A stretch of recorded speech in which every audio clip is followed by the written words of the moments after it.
I wanted to start off this interview, this podcast episode. I want to start it off powerfully. So I reached out to somebody for a little help. So someone's helping me kick this off. And Totally. and you know this person, an amazing singer songwriter. And what's funny is I got a surprise from her yesterday because during the day I was messaging her to get these kind words for you, and I had no idea, but I have tickets to all of Blues Fest, so I'm there for like 12 days seeing amazing artists. And last night I was there for Sarah McLachlan, who is the headliner. And lo and behold, the person I got the quote from, who I had talked to during the day, was there on stage playing bass and singing with Sarah McLachlan. I had no idea that I was about to see the person that I was talking to. So this is from Melissa McClelland, who's an amazing singer-songwriter. She has a Mm. ton of success as a solo artist with her husband, Luc Doucette. They have a group called White Horse that's popular. She has credits for music with Matthew Good with Blue Rodeo, and as well as Sarah McLachlan. So this is what Mhm. Melissa has to say about one Cassidy Taylor. She says, I did a writing session with Cassidy a few years ago and was blown away by her ability to sing a perfect melody and lyric into existence. She is definitely wise beyond her years and an excellent singer and artist. I'm looking forward to seeing where her music takes her in life. She is a lovely human and a talented artist. So that's from Melissa. Aw, thank you. I haven't seen her in so long. Yeah. We got connected to through a record label from Ottawa Blues Fest. There was a contest that I won. Anyways, we connected and we got into a session together with Luke as well. And it was amazing. Honestly, those two are so talented, and like I couldn't believe the amount of energy they brought to the room. It was really, really inspiring. Those are relationship goals right there, the two of them, right? Yes, Working totally. together and super talented and making great music. And touring is the backing band for Sarah McLachlan. So we're going to dive into your discography, all the songs you've released, what you're up to, but we're going to start by going all the way back to the beginning. So do you have an earliest musical memory? Is there a time where music became important to you for the first time? Where did this love of music come from? That's a great question. Earliest musical memory, honestly, I've always known that I wanted to be a musician. It was never like there was no light bulb moment for me where like I was like, "Oh, I want to do this." Like ever since I can remember, I've been wanting to do this, and like I thought growing up I was like I thought just everyone wanted to do this, and this was like everyone's goal. I was like, who wouldn't want to sing songs and write songs and perform every day? Who wouldn't want to do that? And as I grew up, I realized not everyone wants to do this. It's kind of me. So yeah, I kind of just I went with it. My biggest influence as a kid, as you can probably guess, is Taylor Swift. I listened to her like every day in my room for I don't know how long, years, and I started playing her songs. Then I started writing songs that I don't know, I thought were kind of similar to hers. I kind of just wanted to be her when I was a kid. And so yeah, that's kind of where the inspiration with the guitar came from. I started writing songs before I even started playing guitar at all. And then my dad used to play guitar when he was a teenager. So he had a guitar laying around the house. And I was like, hey, I want to play that. And to be honest, the first time I tried guitar, I hated it.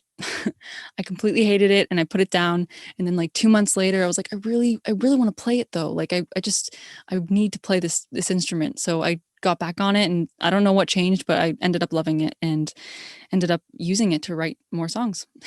And why do you think you hated the guitar at first? Was it the pain of the fingers? It's Mhm. painful if you haven't built up the calluses. It's hard on the Totally. muscles in the hand. Was it that you just couldn't perform what you wanted to, like the talent wasn't there yet? What was it? I don't know, like maybe something to do with the hands. My dad's guitar was like, it was like a really old guitar, right? So the strings in the fretboard were like this far away. Like they were like It's really, even harder it to was play. Yeah. yeah, honestly, I probably couldn't even play it today. I don't know how I did it, but maybe it was that. I also like the way I learned was a little different. Like I remember the first time I tried it, I learned by, I printed off like a sheet that had put this finger on this fret, and it was like words on a page. So like I would do it, and then I would like strum the chord, be like great, and then I'd move on to the next one, and then I forget what the first one even was, and I got really really frustrated by this. The second time I tried it, I went for more like pictures and visual things, which I'm a super visual person. Like So I think tabs that show you like what finger on what fret. yeah, yeah, exactly. Kind of like tabs. I think my dad even had a guitar book that actually showed like a person playing the chord, like a picture of their hands, which I think helped me a lot. Um, yeah, so maybe that kind of changed everything. I don't know. And you mentioned that you thought everyone wanted to be a singer songwriter or a musician. Do you think, like, were you surrounded with a ton of musicians so that was the norm, or it's just your love of music kind of like blinded you, like, oh, if I love this, Mhm. everyone must love this? Yeah, I think growing up, a lot of people around me, like me and my friends as kids, we used to just like put on concerts for our family and like, sing at sleepovers and whatever it was, right? So I don't know. I loved it so much that I was like, I really want to do this. And every time I saw someone perform, I was like, I want to be up there so bad. Like I want to do that. And I don't know, I guess maybe other people didn't take it as seriously as I did as a kid. I probably didn't realize that at the time, but yeah, I think it just kind of faded out for some people and it just really stuck with me. So you mentioned Taylor Swift as like your original inspiration, or maybe still your greatest inspiration. Hmm. Uh, okay, here I have a confession. Are you ready for this confession? I'm ready. I think I know what you're going to So say. I'm a big Taylor Swift fan. I call her Tay Tay. Yes. Like that's how connected we are. I call her Tay Tay. Hmm. And I talked about you being on my great songs playlist on Spotify. Like my Spotify is like my deepest love. I listen to like 3 hours of music a day. And you'll love this. I created the best of Tay Tay playlist. So I went through her entire discography, which is like hours of music, That's and amazing. and every song that I liked, I moved to the best of Tay Tay. And let's Hmm. say she has, I don't know, I'm just making up numbers, but let's say she has like 150 songs. I have like 137 songs on the best of Tay Tay, which means I pretty much like everything she does. So I thought I would Yeah. just put that out there in the ether, get that confession out, and I'll sleep better at night now that the world knows. Yeah, that's awesome. A fellow Swiftie for sure. Swifty, is Honestly, that the official name for the fan base? it is. Yeah, Swifties. Okay, I guess I um, wasn't as big a fan as I thought. So. no, it's okay. Yeah, no, her music is so versatile too. Like it's so like it's streamlined in a songwriting sense, but then like she's got, pop, she's got country, she's got folk, she's got it all. So I think that's really cool. The pandemic has been a great time for you and the rest of the Swifties, because with her not being able to tour, she really picked up the output of her recorded music. So she set an all-time record.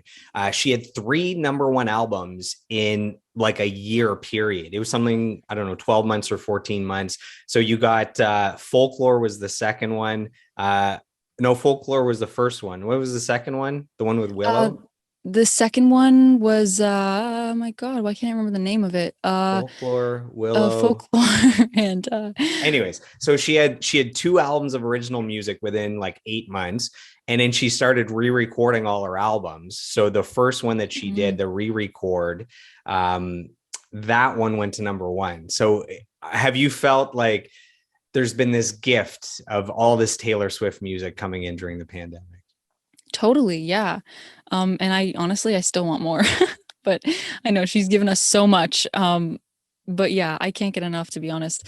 Um, Folklore was like a super great experience for me. It was like the first time I had listened to something that was so like, I don't know, it was so like magical, and like she'd written all these stories about like other made up situations, which was a really cool concept because you think that a songwriter would write about themselves and what they go through, but it's possible to just write about things that haven't even happened ever. And you're just like making it up. So I thought that was a super cool concept, and it's definitely influenced my songwriting. And it's cool that she started as country, she moved into more pop, then it was kind of dancey, and then Mhm. those two albums are like stripped down folk. It's like a different Totally. side of her, which is awesome. So is the second album, is it Evermore? Yes, Evermore. Evermore. That's Okay. the one. All right. We had to get Mhm. that straight. Um, so you started playing music at a young age. Is it true that you actually were writing short stories before you're writing lyrics and music, or is this all erroneous information? No, that's true. I wrote like short stories and books. I tried writing like a full novel. And like I did, it was like the first draft and I didn't get past that, but I mean, it made no sense, but I did it. I finished like a whole book, wrote it by hand, in a notebook from start to finish. And yeah, I don't know. I just loved writing as a kid. Everything about it was like, my dream. What can you give us a synopsis of this unreleased Yeah, novel? I totally can. Yeah. It was called Adopted by a Ghost. And That's an I mean, intriguing title. Okay, so yeah. far you have my attention. Yeah, the title I think explains it all. It's about this girl who got adopted by two ghosts and she doesn't know it yet, and like she went through life up until like her teens like thinking that these were her parents and whatever, and then she like finds her real parents like gravesite, and like it was pretty dark thinking about it, but like yeah, that was the concept. That's actually an amazing concept. Like that sounds like, so Neil Gaiman is like an amazing fiction writer. He wrote um oh my god, Coraline, which is more like kid stuff, but Mm-hmm. American Gods. He's written like all these dark, what is it, omens. Anyways, Neil Gaiman's like one of the best fiction writers of all time, and that sounds like something he would write. He always has this like dark undertone, and I think that's an amazing Mm-hmm. concept. How have you not like Thanks. rewritten this as an adult and I don't know. I become like honestly, a New York Times bestseller? I've thought about it. I've thought about like starting to write books again, just because I just love it so much, even just as like hobby, not even to publish it or anything. But I don't know. Maybe I'll think about it. Yeah, I'm writing. I have a few ideas for books, and none of my ideas are Mhm. that good. So I think you should run with that. Was there anything you wanted to be? So you said right away you knew that you wanted to be a musician. Was there anything you wanted to be as a kid before wanting to be a musician or wanting to be a writer, I suppose? Mhm. I do remember like, I mean, this was probably when I was really, really young, like kindergarten kind of thing.